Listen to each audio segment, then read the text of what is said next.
first video.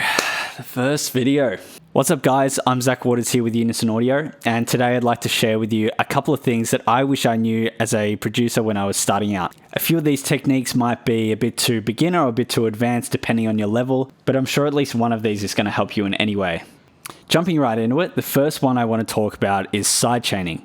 Now, there's a lot of plugins available at the moment that are volume manipulation plugins. Essentially, they emulate sidechaining without actually sidechaining things, which is completely fine. You're more than welcome to use those. But in my experience, using a compressor and learning how to sidechain properly can actually get you more acclimatized to using a compressor. It really teaches you the fundamentals of compression at the same time. So let me show you what I like to do and what I've been doing since day one, and it's taught me so much about compression that I otherwise wouldn't have known.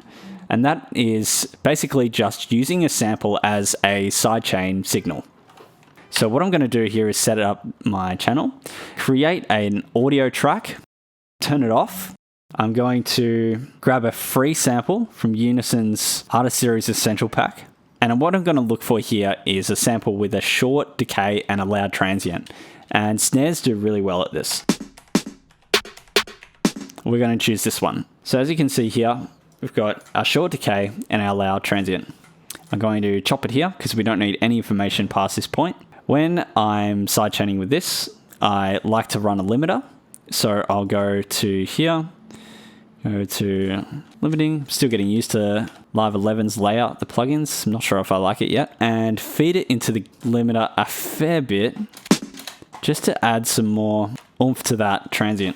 I'm going to freeze it, flatten it, and here you can see I've got a bit of a fatter signal at the start here and it tapers off, and I'm just going to duck that in too. So what you can do from here is copy the pattern of your kick, and then you can route your main lead, which is this one that I'm using here. I actually got this chord pattern from Unison's Advanced MIDI Chord Progressions pack. It's a free version, and I'll play this for you.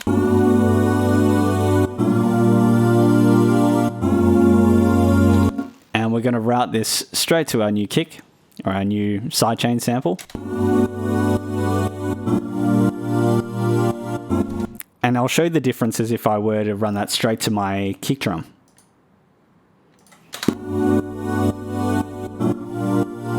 You can hear that it's pretty flat and it doesn't actually respond well enough. You can play with the release and the attack, but I find having a shorter sample gives you more flexibility when it comes to using these two parameters. And I'll play it all together for you.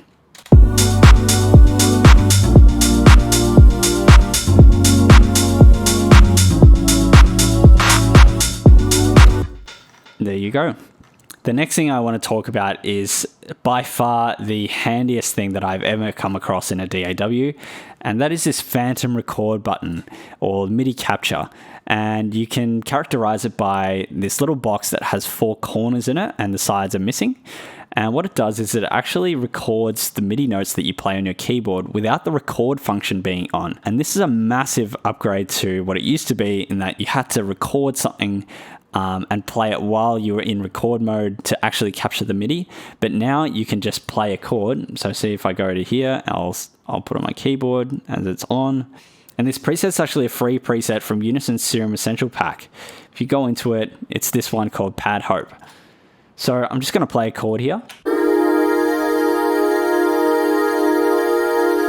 Sounds like a pretty good sustain for like an intro or something like that. And all you need to do is click this MIDI capture button, and there you are. And if I wanted to play those in sequence like an arpeggio, then you just put it straight in, and there you go.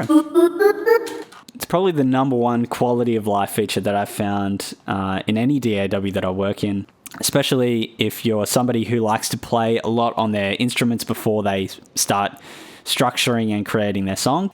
That's definitely one of the most useful hacks that I have working on music. I always use this function, no matter what. In every project, I've always used that. Moving on, I want to talk a bit about the next tip, and that is to parallel compress and get good at parallel compressing, knowing which plugins to use and which sounds to get out of your parallel compression.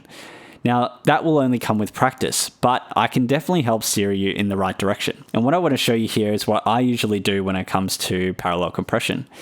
Now, you can see I've got this drum loop here. You can actually get these sounds for free from the free version of Unison's Artist Series Essential Pack.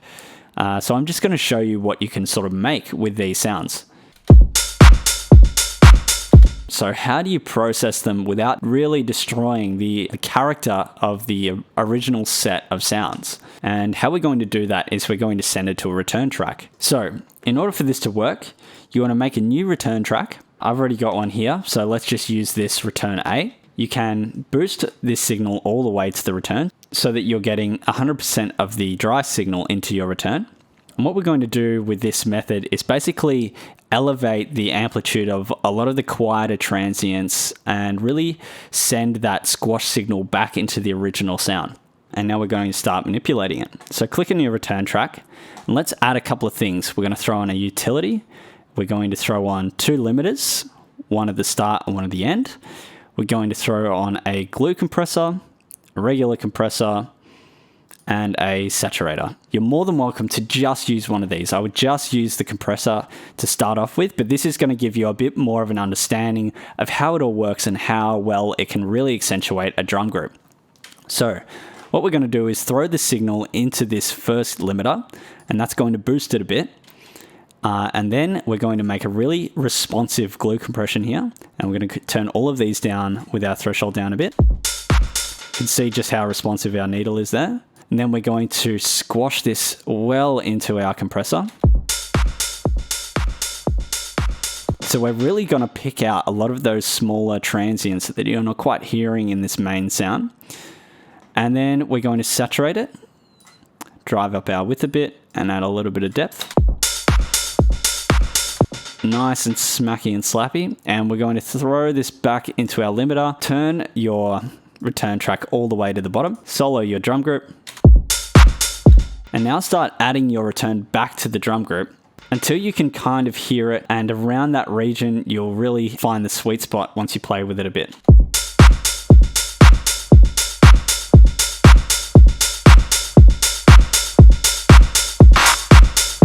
I'm going to go to about here,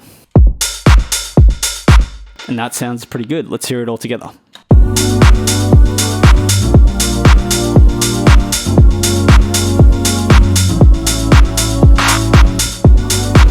Sounding pretty good to me. The next technique I want to talk about is comb filtering. And this is a great technique for isolating really harsh frequencies in certain sounds and either removing them or ducking them a little bit so that they're not as noticeable. And this can really free up headroom in the later stages of your mix when a lot of sounds are competing with each other for space to breathe. Let's have a look at this main synth line here.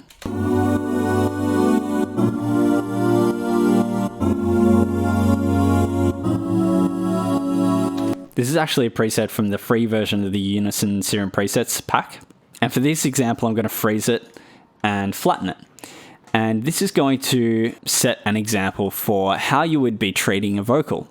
So say you've got a vocal in your song and maybe it's not the best quality, or the singer has a really high range and there's a few frequencies in there that are clashing with the rest of your mix.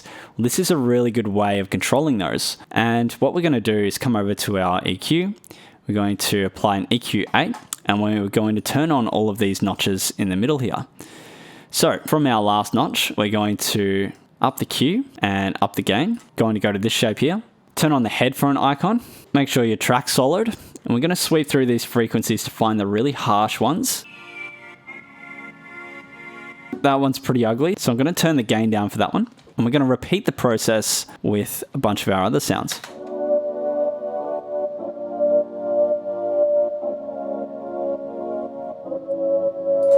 That one sounds pretty horrible. Basically, what you'll end up with is a bunch of different notches where you'll take out these really harsh frequencies. If you're worried about it losing a bit of sheen, you can grab your last point here. I'm going to grab this one, create a shelf shape, and just boost the last frequencies a little bit.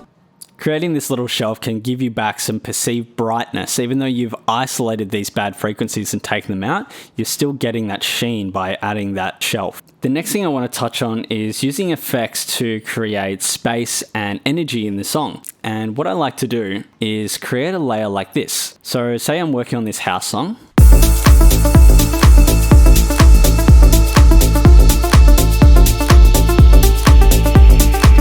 but it doesn't quite have the chug and the drive that I'm after. Use a sample like this. This is a sample from the free version of Unison's Artist Series Essential Files. Say it's this one. Going to go over to the sample here, unwarp it, pitch it up, and then we're going to drench it in reverb. Turn up the scale, the density, the size.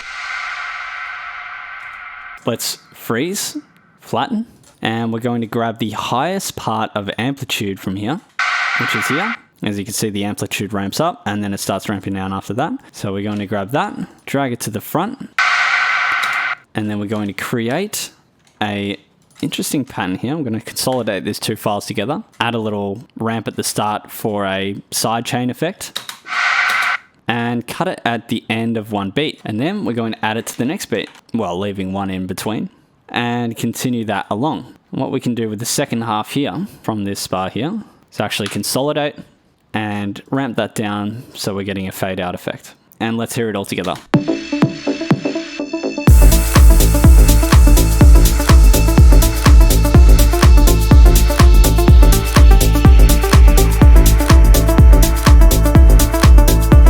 Really just fills out a lot of sort of missing parts in that mix. If you want to see more of these videos, make sure you subscribe to Unison, keep an eye out, and I'll be making more videos like this. Most of the sounds you heard in this video were made using a bunch of samples from Unison Audio's free packs. You can hit up the website to get the free version of their entire library. I'll make sure I leave the link in the description.